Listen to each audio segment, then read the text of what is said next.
औज़ुबिल्लाहिमिनश्शैतानिर्रजीम बिस्मिल्लाहिर्रहमानिर्रहीम। अस्सलाम वालेकुम to all of you. Hope so आप सब खैरियत से होंगे। हम लोग जो है वो फिजिकल केमिस्ट्री जो है वो पढ़ रहे हैं, जिसमें हमने कैम जो है वो गैसेस के पोर्शन को जो है वो शुरू किया हुआ है। इसमें हम लोगों ने जो है क्रिटिकल फिनोमेना, कोलिजन और उसके बाद law of equipartition of energy, kinetic theory of gas viscosity, इनके बारे में पढ़ लिया था। आज का जो हमारा लेक्चर है वो लॉ ऑफ करस्पॉन्डिंग स्टेट्स। ठीक है, एक नया टॉपिक है। ठीक है, इसको हम डिटेल से देखेंगे। तो ये लॉ जो है वो उसकी डेफिनेशन को हमने देखना है, उसकी ज़रूरत क्यों पड़ी, और इसको जो है डेरिवेट कैसे करना है। ठीक है, तो ये चीज़ें, तीन चीज़ें हम जो है लॉ ऑफ करस्पॉन्डिंग स्टेट। ठीक है, हमारे पास आपने जो है वो सेकंड ईयर में वंडरवॉल इक्वेशन को जो है वो डिटेल से पढ़ा था। वंडरवॉल इक्वेशन जो है हमें करेक्शन देती है for intermolecular forces of attraction. ठीक है, और हमें जो है वो प्रेशर और वॉल्यूम करेक्शन में जो है वो हेल्प करती है। गैसेस के अंदर प्रेशर और वॉल्यूम की जो चेंजेस होती हैं उनकी करेक्शन के लिए हमें हेल्प आउट कर रही होती है। तो ये जो वंडरवॉल इक्वेशन थी, उसके अंदर आपने देखा था दो कांस्टेंट थे, ए एंड बी। ए जो है वो प्रेशर करेक्शन को बता रहा था, और बी जो है वो वॉल्यूम की करेक्शन को बता रहा था हमारे पास। ठीक है, लेकिन ए एंड बी जो है वो उतने स्पेसिफिक थे कि स्पेसिफिक गैस के लिए उनकी वैल्यू स्पेसिफिक थी, और हर गैस के लिए ए एंड बी की वैल्यू जो है आपको पता है डिफरेंट होती है। तो लिहाजा जो है ये डिफिकल्टी पेश आई कि हमने जो भी सब्सटेंस की बात करनी है, ठीक है, वो गैस भी हो चाहे, तो डिफरेंट गैस के लिए हमें डिफरेंट कांस्टेंट जो है वो ज़रूरत है। तो एक ऐसी जो है वो अमर की ज़रूरत पड़ी कि हम लोग एक ऐसी इक्वेशन को डेवलप करें जो कि तमाम सब्सटेंसेस, लिक्विड और गैसेस पे जो है अप्लाई हो सके, और उनके अंदर जो है वो प्रेशर और वॉल्यूम करेक्शन को जो है हम आसानी से, और टेम्परेचर करेक्शन को जो है वो आसानी से स्टडी कर सकें without being use for A and B. ठीक है, प्रेशर करेक्शन के कांस्टेंट और वॉल्यूम करेक्शन के कांस्टेंट को हम यूज ना करते हुए हम जो है वो वहां से कैलकुलेट कर सकें। तो ये इक्वेशन जो है वो लॉ ऑफ करस्पॉन्डिंग स्टेट हमें देता है। ठीक है, इस स्टेट जो सबसे पहले इसकी डेफिनेशन जो है वो पढ़ते हैं। अगर हमारे पास दो सब्सटेंसेस हैं, ठीक है, हमारे पास, तो अगर उनके अंदर रिड्यूस्ड प्रेशर और रिड्यूस्ड टेम्परेचर की वैल्यूज उनकी सेम है, तो उनका हमेशा से रिड्यूस्ड वॉल्यूम दोनों का सेम होगा।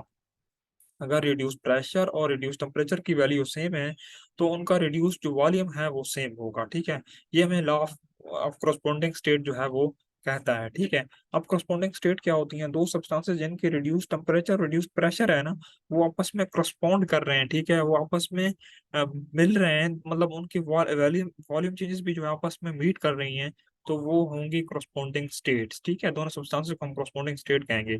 इसके बाद हमने रिड्यूस्ड प्रेशर, रिड्यूस्ड वॉल्यूम और रिड्यूस्ड टेम्परेचर को देखना है कि वो क्या चीज़ होती है।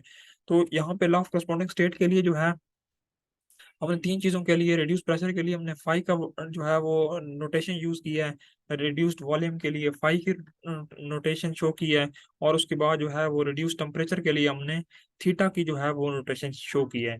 तो हमारे पास जो भी रिड्यूस प्रेशर होता है, जो भी एक्चुअल प्रेशर होता है, वो हमेशा रिड्यूस प्रेशर और क्रिटिकल प्रेशर का मल्टीप्लाई होता है। ठीक है, इस तरह एक्चुअल जो वॉल्यूम होता है वो क्रिटिकल वॉल्यूम और रिड्यूस्ड वॉल्यूम का मल्टीप्लाई होता है। इस तरह टेम्परेचर भी, एक्चुअल टेम्परेचर हमारे पास क्रिटिकल टेम्परेचर और क्रिटिकल टेम्परेचर और जो हमारे पास रिड्यूस टेम्परेचर है उसका मल्टीप्लाई से हम जो है उसको अटेन करते हैं। जब हम यहाँ से जो है इनकी वैल्यू निकालेंगे, तो हम लोग जो है वो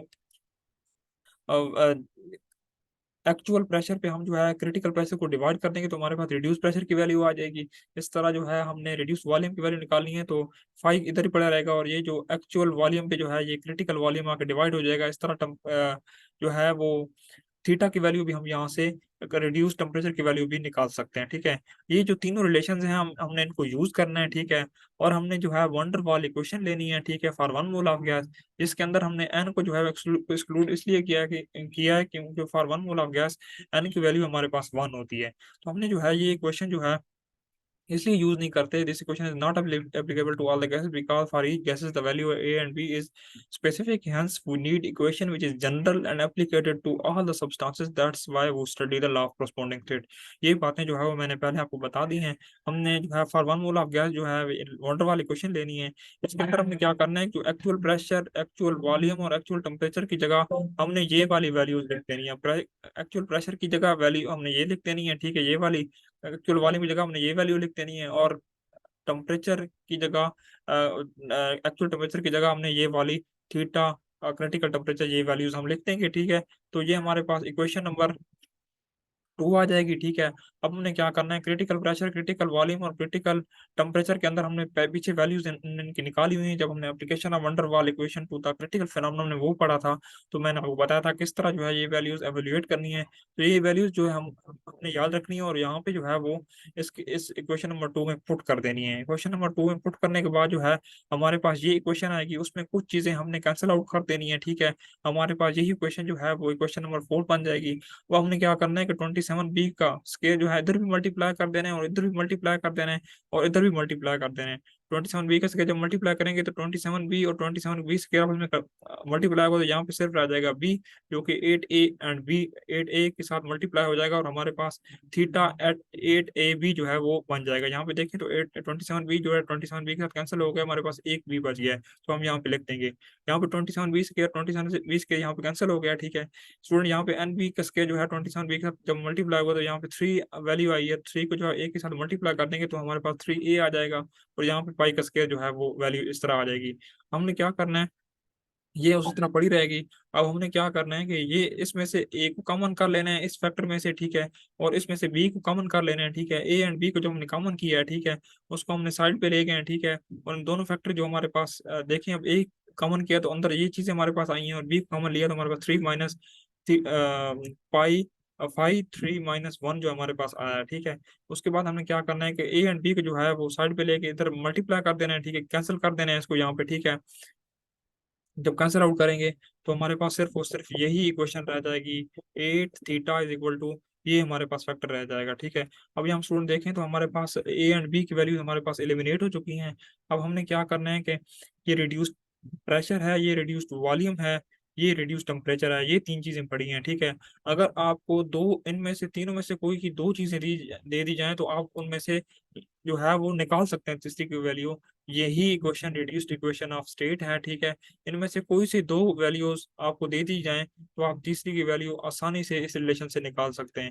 तो ये बहुत इंपॉर्टेंट जो है इक्वेशन है, और इसके साथ न्यूमेरिकल्स भी आते हैं, मतलब दो की वैल्यूज आपको दी होंगी, ये रिड्यूस प्रेशर या रिड्यूस वॉल्यूम की वैल्यू दी होगी, या रिड्यूस वॉल्यूम या रिड्यूस टेम्परेचर की वैल्यू दी हुई होगी। तो आपने जो है वो जोन सी वैल्यू रहेगी, आपने वो इस इक्वेशन को यूज करते हुए, याद करते हुए, और जो है ये वैल्यूज कैलकुलेट कर लेनी है। तो लॉ ऑफ कॉरस्पॉन्डिंग स्टेट हमने क्यों यूज किया है, for because the question is made to made, that is applicable to all the gases all the liquid, ठीक हो गया। और ए और बी की जो हमारे पास करेक्शन है, ठीक है, फॉर प्रेशर एंड वॉल्यूम, उससे जो है हम जो है वो बच सकें, तो इसलिए हमने जो है इस जो है वो लॉ को यूज किया है।